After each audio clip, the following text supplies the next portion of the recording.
Olá, hoje eu vou falar sobre Isaías 19, que fala sobre uma profecia contra o Egito. Quando Deus traz uma sentença, expondo o que é que acontecerá com o povo do Egito. O capítulo começa assim: Eis que o Senhor vem ao Egito, seus ídolos estremecerão diante dele, e o coração dos egípcios derreterá dentro deles. Farei com que os egípcios se levantem contra o egípcio. Quando Deus fizer com que o egípcio se levante contra o egípcio, significa que um pelejará contra o outro. Um irmão matará o outro e matará o seu próximo. Uma cidade, ela se revoltará contra outra cidade. E um reino contra o reino. Tudo isso parte do Egito, que o Egito é o reino formado de diversas cidades que ficam à sua volta. Farei com que os egípcios se levantem contra os egípcios, e o espírito dos egípcios se esvaecerá dentro deles, e anularei o seu conselho. Eles consultarão os seus ídolos, os encantadores, os necromantes e feiticeiros. Porém, estes não terão respostas para os egípcios. Esses não terão nada de bom, nada que eles possam aconselhar, advertir, ensinar, aquilo que eles devem fazer para se livrar da ira do Senhor, que se abaterá contra aquele povo. Entregarei os egípcios nas mãos de um senhor duro, um rei feroz, que os dominará, diz o Senhor. E neste mesmo tempo, além do povo padecer, ainda acontecerá coisas físicas naquela região. Quanto ao Egito, as águas do Nilo secarão. Os canais passarão a exalar mau cheiro, e os braços do Nilo, que, se não me engano, e quando a gente observa nos mapas geográficos, ele é formado por 7 veinhas de rio que formam o delta do Nilo, ali no Egito, por aquela região. Então, ali mostra que vai faltar a água, que esses riozinhos que formam ali o Nilo, eles serão filetes de água, e as canas e os juncos murcharão. Os pescadores, dada essa baixa do rio, eles gemerão, eles suspirarão e desfalecerão. Quando eles desfalecerem, significa que a esperança esvaiu-se deles. Porque como é que eles vão se alimentar se o rio, que era a fonte de vida, tanto fornecendo peixes, proteínas, eles também forneciam a água para as plantações. E essas também não terão. Consternar-se-ão os que trabalham em linho fino e os que tecem pano de algodão, porque não haverá mais plantação para que eles possam tirar o algodão e o linho para fazer tecidos. Os grandes serão esmagados, e todos os jornaleiros andarão de alma entristecida. Os grandes são os reis, são os nobres, são os poderosos. Se os poderosos sentirão-se abatidos, o jornaleiro, que é o trabalhador braçal, que ganha segundo o dia de trabalho, este mais ainda padecerá de necessidade. Porque se o grande não tem com que se sustentar, ele também não tem com que pagar aqueles que trabalham para si. E isso fará o quê? Ou que não contrate a mão de obra, ou que, se essa tiver sido contratado, esta fique sem receber o seu sustento. E diz, são nécios os príncipes de Zoar, os sábios conselheiros de Faraó dão conselhos estúpidos. Onde está agora os teus sábios? Anuncie-te agora, ou informe-te do que o Senhor dos Exércitos determinou contra o Egito. Agora é a hora de saber se no Egito realmente existe sábio, se existem pessoas conselheiras. Lembrando que esses sábios, esses conselheiros, eles se aconselhavam com os postes ídolos, eles se aconselhavam com os necromantes, com aqueles que estavam no altar, que não adoravam o Deus verdadeiro. E uma vez que o Deus verdadeiro vai tratar com o Egito, não haverá quem dê bons conselhos. Loucos se tornaram os príncipes de Zoar. Enganados são os príncipes de Menfis. Zoar e Menfis são duas cidades. Fazem errar o Egito os que são a pedra de esquina das suas tribos. Quer dizer, pedra de esquina.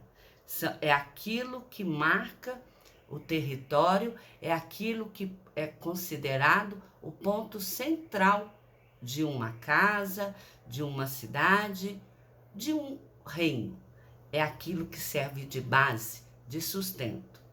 Então, se a pedra de esquina, ela só sabe fazer o Egito errar, então ela será inútil. O Senhor derramou no coração do egípcio um espírito estonteante em toda a sua obra, e como bêbado, quando cambaleia no seu vômito, nenhuma obra se aproveitará. Quer dizer que tudo o que foi feito no Egito estará perdido. E naquele dia, os egípcios serão como mulheres, tremerão, temerão e levantar-se-á da mão do Senhor dos Exércitos, que ele agitará contra eles.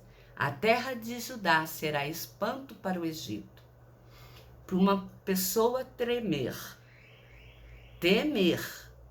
e ficar desesperada quando alguém levante a sua mão contra ela, significa que é porque essa pessoa ela vai ser realmente abatida, ela vai ser fustigada e não haverá como escapar daquilo. Então, por isso que diz que a terra de Judá será espanto para o Egito. E naquele dia haverá 5 cidades na terra do Egito que falarão a língua de Canaã, a língua do povo que foi escolhido como a menina dos olhos de Deus. E esse povo farão juramento ao Senhor dos Exércitos, e uma delas se chamará Cidade do Sol. Eu pesquisei, e essa Cidade do Sol, de acordo com alguns pesquisadores e teólogos, essa é a cidade atualmente conhecida como Heliópolis. Ela possui um templo de particular relevância e de extrema importância no Egito, inclusive nos dias de hoje. Então, lembrando que essa Cidade do Sol é a cidade de Heliópolis. Isso segundo a explicação dos pesquisadores e teólogos, nas quais eu consultei a fonte. E o Senhor terá um altar no meio da terra do Egito, e uma coluna se erigerá ao Senhor na sua fronteira, servindo de sinal e testemunho na terra do Egito. Pois ao Senhor clamarão por causa dos opressores, e ele lhes enviará um Salvador e defensor que há de livrar. O povo vai descobrir que os seus deuses não serviram de nada. Mas Israel estava lá presente, e Israel vai clamar. E quando Israel clamar, Deus voltará os teus olhos para atender aquele povo de Israel que se encontra entre os egípcios. E o Senhor se dará a conhecer ao Egito e aos egípcios. Esses o adorarão com sacrifícios e ofertas de manjares, e farão votos e os cumprirão. Ferirá o Senhor os egípcios, mas os curará. converter-se-ão ao Senhor, e ele lhes atenderá as orações e os curará. Quer dizer que Deus é aquele que faz a ferida, mas ele a sara. Deus trata, mas o tratamento de Deus é para o próprio bem daquele que está sendo tratado. Naquele dia haverá a estrada do Egito até a Síria, e os egípcios adorarão com os assírios. Os dois povos que receberam de Deus aquelas sentenças de que eles serão amaldiçoados, esses mesmos dois povos, dessa vez, eles se ajuntarão para agora louvar ao Senhor. O Senhor Deus verdadeiro, que é o Deus de Israel. E Israel será o terceiro, que se unirá aos egípcios e aos assírios, uma bênção no meio da terra. Porque o Senhor dos exércitos abençoará, dizendo: bendito seja o Egito. O Egito por quê? Porque é o meu povo, porque ele acolheu o meu povo. A Síria porque é a obra das minhas mãos, é o povo forte. E Israel porque é a minha herança, a menina dos meus olhos, aquela para quem Deus realmente enviará o seu Filho para dar a salvação, de onde virá o nascimento de Jesus, que nós veremos mais à frente em outros livros, porque é de Israel, dessa descendência, que virá o Filho de Deus. E depois do Isaías 19, tem o capítulo 20, que é uma breve continuação, que diz sobre uma profecia de cativeiro dos egípcios e dos antíopes, que fala que no ano em que Tartã, enviado por Sargão, ambos eram reis da Síria, que vieram da cidade de Asdod, e guerreou e tomou essa cidade, de Asdod. Nesse mesmo tempo falou o Senhor por intermédio de Isaías: vai, solta os teus lombos o pano grosseiro de profeta, e tira dos pés o calçado. Assim ele o fez, indo despido e descalço.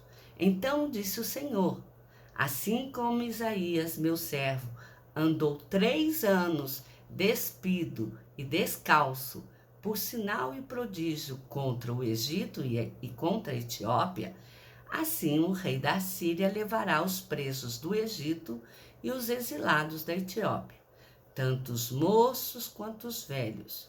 Todos eles irão despidos e descalços, e com as nádegas descobertas, para a vergonha do Egito.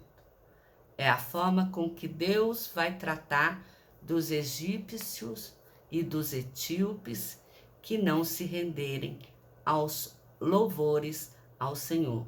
Aqueles que não fizerem parte da adoração junto com Israel, eles serão tratados assim, de forma lamentável e vergonhosa. Então se assombrarão os israelitas e se envergonharão por causa dos etíopes, sua esperança, e dos egípcios, a sua glória. Porque os moradores desta terra dirão naquele dia: vede, foi isso que aconteceu àqueles em que esperávamos e a quem fugimos por socorro, para livrar-nos do rei da Síria. Como, pois, escaparemos nós? Se o povo que tentou fugir dos olhos de Deus, correndo para a Síria, ou seja, se os egípcios e se o pessoal da Etiópia tentou fugir para a Síria para receber socorro, e essas cidades foram as que deram socorro ao povo de Israel e Judá, e trataram mal ao povo de Israel e de Judá, Deus agora vai mostrar a eles como é que é ser tratado de forma má. Porque andar nu no deserto e descalço em terra escaldante não é fácil. Ali está muito fácil de se pegar uma insolação, de o corpo sucumbir e a pessoa vir a falecer. E lamentavelmente, ela ainda corre o risco de não conseguir chegar nem para ser escravo fugitivo na terra de outros povos. Mas que Deus possa nos abençoar, que essa mensagem, eu sei que até agora o livro de Isaías parece que é um livro que só profetiza a maldição, mas lembrando como aconteceu com Jeremias.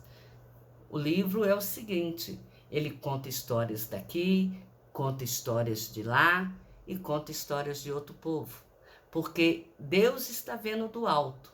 Ao mesmo tempo em que está acontecendo coisas num lugar, está acontecendo no outro. E é difícil para nós entendermos se contar tudo misturado. Então, contando separado, quando você unir tudo aquilo que foi contado num evento só, ficará mais fácil de entender.